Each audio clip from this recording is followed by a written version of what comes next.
Maria Valtorta, la fille du temple. Partie 8. Marie est toute belle dans sa tenue d'épouse, au milieu de ses amis et de ses maîtresses en fête. Élisabeth se trouve parmi eux. Ses compagnes la regardent de tous côtés et l'admirent. Elle est vêtue d'une robe de lin blanc, avec, à sa taille, une ceinture dorée et d'argent. Ses cheveux sont gracieusement disposés en tresses retenues par des broches argentées. Le voile de sa mère est posé sur son front et retombe en plis délicats sur son beau visage. Elle porte à ses poignets les lourds bracelets de sa mère. Ce sont les bijoux de ta mère ? Comme elle est belle, cette ceinture. Et ce voile, quelle finesse ! Regardez les lys qui y sont tissés. Fais-moi voir tes bracelets, Marie. Ils appartenaient à ta mère ? Elle les mettait, mais ce sont ceux de la mère de mon père, Joachim. Oh, regardez, il porte le sceau de Salomon, entrelacé à de petits rameaux de palmiers et d'oliviers, parmi des lys et des roses. Qui a effectué un travail si parfait et si minutieux ? Marie explique. Ceux de la maison de David. Cela fait des siècles que les femmes de sa race les portaient à leur mariage et elles les transmettent par héritage. C'est vrai, tu es fille héritière. On t'a tout apporté de Nazareth ? Non. À la mort de ma mère, ma cousine a pris mon trousseau chez elle pour le garder en bon état. Elle vient de me l'apporter. Où est-il ? Où est-il ? Montre-le à tes amis. Marie ne sait comment faire. Elle voudrait bien se montrer courtoise, mais elle aimerait bien aussi éviter de déranger toutes ses affaires rangées dans 3 coffres pesants. Les maîtresses interviennent pour lui porter secours. L'époux est sur le point d'arriver. Ce n'est pas le moment de mettre du désordre. Laissez-la tranquille, vous la fatiguez, et allez plutôt vous préparer. Les seins des bavardes s'éloignent, un peu boudeurs. Marie peut profiter en paix de la présence de ses maîtresses qui lui adressent louanges et bénédictions. Élisabeth aussi s'est approchée. Tout émue, Marie pleure parce qu'Anne de Phanuel l'appelle « Ma fille » et l'embrasse avec une affection toute maternelle. Élisabeth lui dit « Marie, ta mère n'est plus là, mais pourtant elle est présente. Son âme exulte de joie auprès de toi. Il y a longtemps, le jour même où tu es entrée au temple, elle m'a dit « Je lui ai préparé sa robe de mariée et son trousseau. Je veux que ce soit moi qui file le lin et fasse ses vêtements d'épouse, pour ne pas être absente le jour de sa joie. Et tu sais, les derniers temps, quand je prenais soin d'elle, elle voulait chaque soir caresser tes premières robes et les habits que tu portes maintenant. Elle disait « J'y sens l'odeur de jasmin de ma petite fille et je veux qu'elle y sente le baiser de sa maman. Et quand tu mettras les linges qu'elle a tissés, pense que c'est moins le métier qui les a formés que l'amour de ta mère. Quant à ces bijoux, malgré les moments difficiles, ton père les a sauvés pour toi, afin que tu sois belle en ce jour comme il convient à une princesse de David. Sois heureuse, Marie. Tu n'es pas orpheline, car les tiens sont avec toi. Et tu as un époux qui est pour toi père et mère, tant il est parfait. » Oh oui, c'est vrai. Je ne peux vraiment pas me plaindre de lui. En moins de 2 mois, il est venu 2 fois. Et aujourd'hui, c'est la 3e fois qu'il vient, défiant pluie et vent pour prendre mes ordres. Pense donc, mes ordres. Moi qui suis une pauvre femme et combien plus jeune que lui. Et il ne m'a rien refusé. Il n'attend même pas que je le lui demande. On dirait qu'un ange lui souffle ce que je désire. et il m'en parle avant que je n'ouvre la bouche. La dernière fois, il m'a dit « Marie, je pense que tu préféreras rester dans la maison paternelle.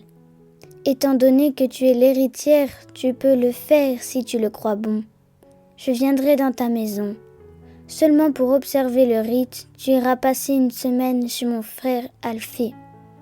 Marie, sa femme, t'aime déjà tellement. C'est de là que, le soir des noces, le cortège partira pour t'emmener à la maison. N'est-ce pas gentil ?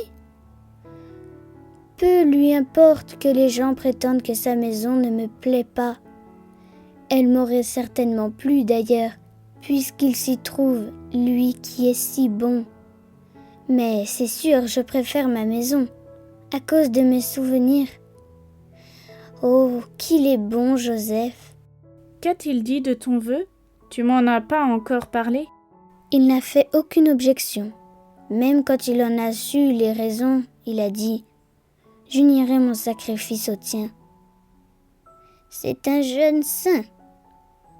Le jeune saint entre à cet instant en compagnie de Zacharie.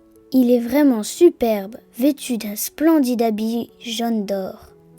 Dans ses mains, il tient des bouquets de myrte en fleurs. Ses yeux pétillent de joie.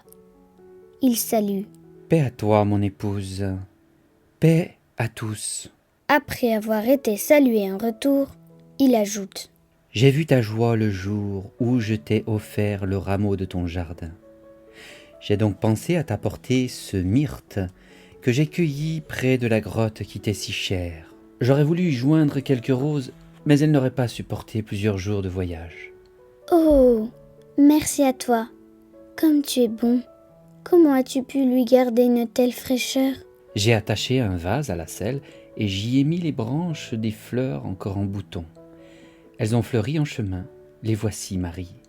Que ton front s'orne de la guirlande de pureté, symbole de l'épouse, mais d'une pureté toujours moindre que celle de ton cœur. Élisabeth et les maîtresses parent Marie de cette guirlande fleurie. Marie fait le geste de prendre son ample manteau blanc, mais son époux la précède et l'aide à le fixer sur ses épaules par 2 épingles d'argent. Les maîtresses en arrangent les plis avec amour et grâce. Tout est prêt. Joseph prend Marie à l'écart et dit « Ces temps-ci, j'ai repensé à ton vœu. Je t'ai dit que je le partageais, mais plus j'y pense, plus je me rends compte que le naziréat temporaire ne suffit pas, même si on le renouvelle à plusieurs reprises. Je t'ai comprise, Marie. Je suis un pauvre ignorant, un simple ouvrier. Je suis illettré et ne possède pas de richesse. Mais mon trésor, je le dépose à tes pieds pour toujours. Ma chasteté absolue pour être digne de me tenir à tes côtés. Viens, ma bien-aimée, ma douce épouse dont la pureté a conquis mon âme. Tu es plus belle que l'aurore, toi la Vierge de Dieu. Ma sœur épouse, mon jardin clos, ma source scellée. » Il la prend délicatement par la main et la conduit vers la porte. Les autres les suivent. À l'extérieur, ses compagnes en fête s'unissent à eux, toutes vêtues de blanc et voilées. Tous se dirigent à travers cours et portiques du temple, au milieu de la foule qui les observe, vers une salle consacrée au culte. Les époux s'avancent en face d'un pupitre élevé et ils attendent. Les autres se mettent en rang derrière eux. Des prêtres et des curieux s'installent au fond. Le grand prêtre entre solennellement. Certains chuchotent. « C'est lui qui les marie ?»« Oui, parce que l'épouse est de race royale et sacerdotale, une fleur de David et d'Aaron. C'est une vierge du temple, et l'époux est de la tribu de David. » Le grand prêtre met la main droite de l'épouse dans celle de l'époux et les bénit solennellement. « Que le Dieu d'Abraham, d'Isaac et de Jacob soit avec vous, qu'il vous unisse et que s'accomplisse en vous sa bénédiction, en vous donnant sa paix et une nombreuse postérité, ainsi qu'une longue vie et une mort bienheureuse dans le sein d'Abraham. » Puis il se retire, aussi solennellement qu'il était entré. La promesse échangée, Marie est l'épouse de Joseph. Tous sortent et vont dans une pièce où est rédigé le contrat de mariage. Il y est précisé que Marie, héritière de Joachim, de la descendance de David, et d'Anne, de la descendance d'Aaron, apporte en dot à son époux sa maison et ses biens annexes, ainsi que son trousseau personnel et tout ce qu'elle a hérité de son père. La cérémonie est terminée. Les époux sortent dans la cour, puis se dirigent vers le quartier des femmes affectées au temple. À la sortie, un grand char les attend. Déjà chargé des coffres de Marie, après bien des adieux, embrassements et larmes, bénédictions, conseils et recommandations, Marie monte avec Élisabeth et s'installe à l'intérieur du char. Joseph et Zacharie s'assoient à l'avant. Le char part au trot, pesant d'un gros cheval. Les murs du temple s'éloignent, puis ceux de la ville.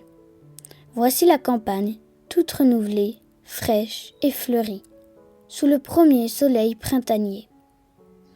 Marie pleure doucement sous son voile et, de temps à autre, soulève la toile du char pour jeter un dernier coup d'œil sur le temple lointain et la cité qu'elle quitte.